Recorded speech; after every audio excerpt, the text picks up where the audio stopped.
Some Thermo Rite Fireplace doors, like this Norwegian Z, are shipped with the doors and the frame separately packaged. They require some minimal assembling before the installation process can begin. No tools required.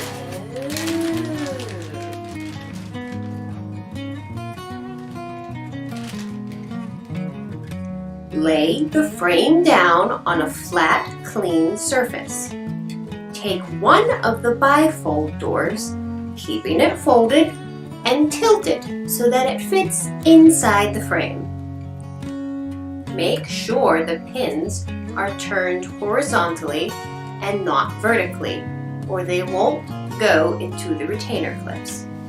Next, insert the bottom pin on the door into the slot of the bottom retainer clip of the frame.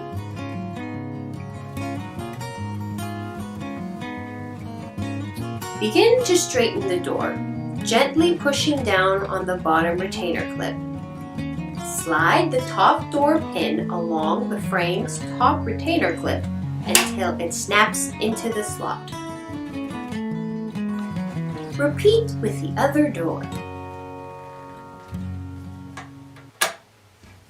Learn how to adjust a Thermo Rite door by clicking on the link here in the upper right corner.